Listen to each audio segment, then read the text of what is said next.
Boa tarde, amigos. Estamos começando os Donos da Bola desta terça-feira. Muito debate sobre a dupla Grenal para você e, de imediato, vamos apresentar o nosso entrevistado de hoje, que é o primeiro candidato oficial à eleição presidencial do Grêmio, que acontecerá no mês de outubro, em primeiro turno no dia 7. Depois, se não me engano, no dia 18, a eleição com o voto do associado. Homero Bellini Júnior.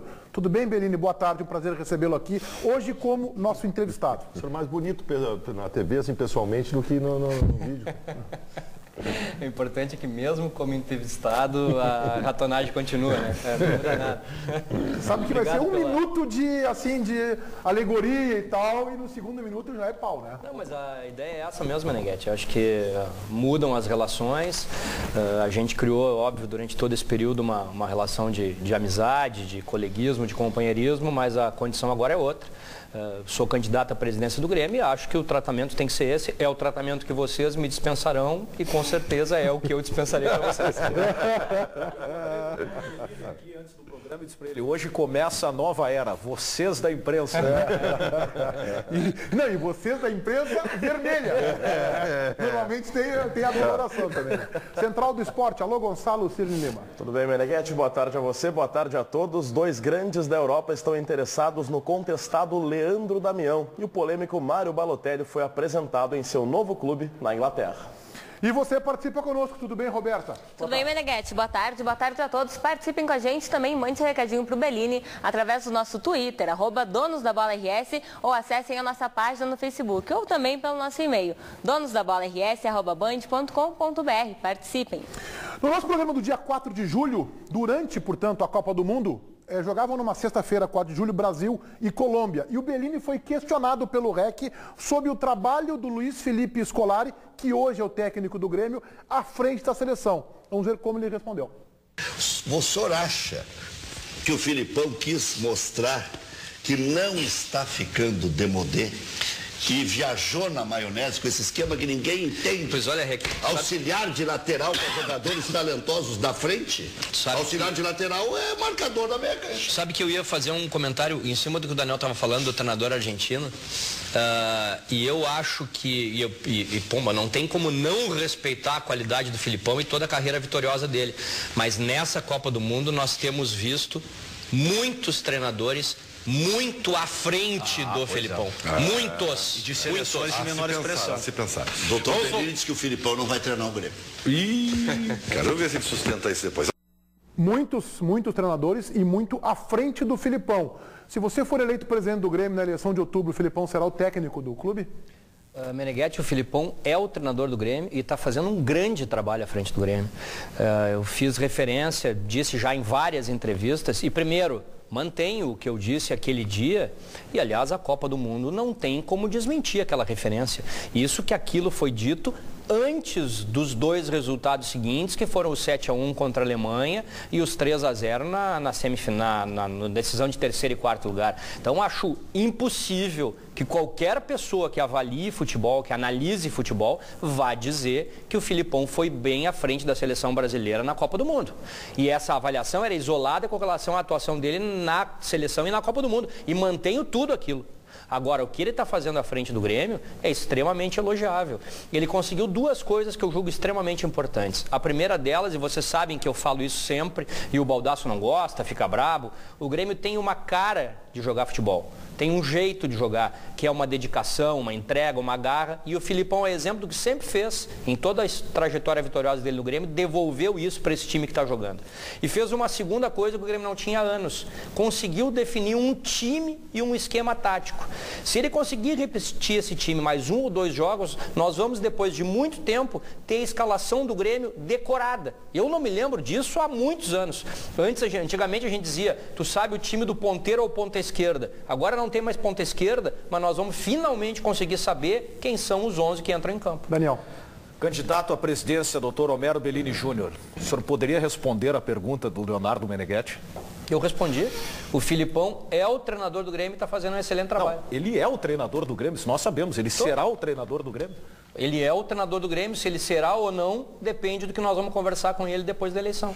Mas ele tem tudo para ser o treinador do Grêmio, que vem realizando um excelente trabalho. Doutor Bellini, eu conversei hoje com um dirigente da atual gestão do Grêmio a respeito do contrato do Filipão.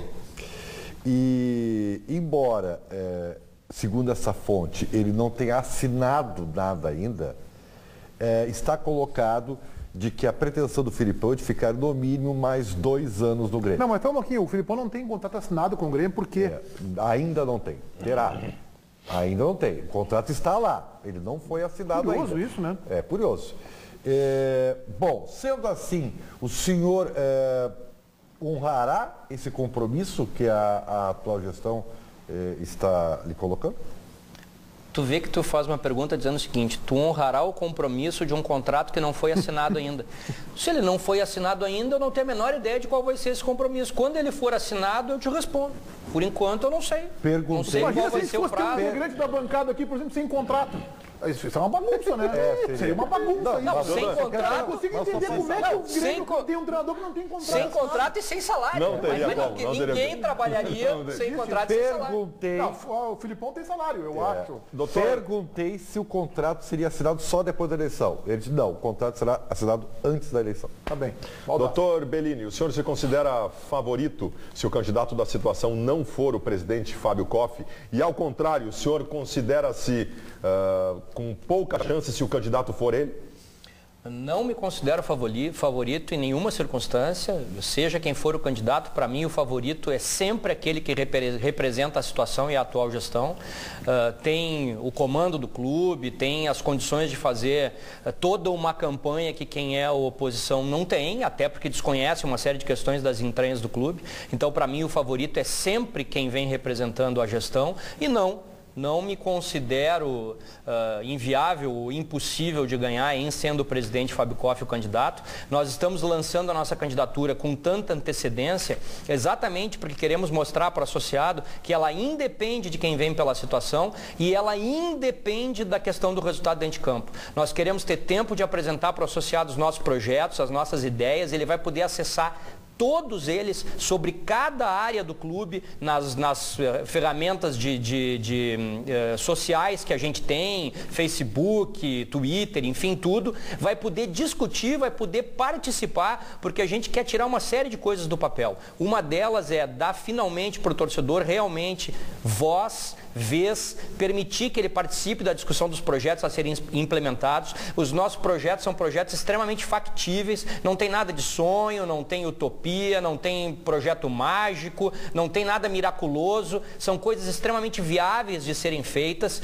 E outra coisa que a gente está tirando do papel, todo mundo diz, tem que valorizar o interior, tem que valorizar o interior. Nós temos um projeto muito claro relativamente ao interior e relativamente ao associado e torcedor como um todo. E a minha primeira atuação como candidato oficial do Grêmio é estar indo hoje, agora, eu saio daqui, vou para Passo Fundo, nós já temos uma reunião hoje lá à noite com mais de 100 gremistas, onde a gente quer poder discutir com eles todos os projetos. No seu modelo de futebol terá um vice-futebol e um executivo também, ou só o executivo? Terá um vice de futebol, um homem político, que é, como eu sempre defendi, vocês sabem disso, a voz que se manifesta, a voz política que tem que dar a cara para bater. Terá o executivo, que é o profissional, é aquele que é o remunerado do clube, que não tem que aparecer, não é o homem das entrevistas, é o executor do trabalho.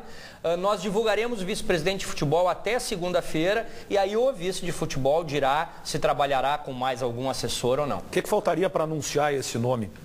Não, na verdade não falta nada, é só uma ideia sabe. Que a gente teve de poder manter as questões, primeiro dando uma semana para que hajam todos os questionamentos em cima do presidente. A gente sabe que para o torcedor e para o associado, o presidente e o vice de futebol são as figuras mais importantes, então a gente optou por dar uma semana para que todos os questionamentos mais importantes possam ser feitos diretamente ao presidente, e a partir da semana que vem o vice de futebol também vai ter essa participação. O que foi bom na atual administração de Fábio Koff e o senhor trataria da manutenção, e o que foi ruim que o senhor trataria de mudar? O que foi bom para mim foi a questão envolvendo a Arena. Inegavelmente, o presidente Fábio Koff conseguiu conduzir uma modificação de um contrato que, por força dos aditivos assinados sem passar pelo Conselho, realmente se tornou bastante negativo para o clube. O presidente soube conduzir bem esse processo, conseguiu fazer agora há 2 meses um novo contrato que criou condições positivas para o clube. Ele está fazendo toda essa negociação de compra da Arena, que nós pretendemos levar adiante, pretendemos tentar fazer tudo que for viável para tornar essa relação ainda melhor para o Grêmio. Nós não entraremos assumindo isso sem nenhum ranço com a AS, tendo condição de estabelecer uma discussão e um diálogo extremamente profícuo. Então, elogiável, sem dúvida, foi a condução do processo Arena. No mais, inegavelmente, dentro do campo, a gente não tem como fazer elogio. A gente não ganhou nenhum título, não conseguimos ganhar até agora sequer um Grenal. E uma das coisas que nós temos como absoluto interesse e vamos fazer e vamos ganhar, nós queremos, é uma expressão que eu sempre uso, conquistar tudo o que for possível, só que essa coisa é subir uma escada. Eu quero ser campeão do mundo, eu quero ser campeão da Libertadores, do Brasil, da Copa do Brasil, mas eu tenho que galgar degraus. O meu primeiro degrau é ganhar Grenal. Não tem nada melhor do que ganhar do Internacional. Nós queremos ganhar a Grenal, queremos levantar o título do Gauchão, queremos voltar a ver as ruas lotadas de torcedores do Grêmio comemorando títulos e temos a certeza que com todo o projeto que a gente tem, isso é perfeitamente viável de acontecer. Que projeto é esse sem fórmula mágica capaz de pagar a conta do Grêmio?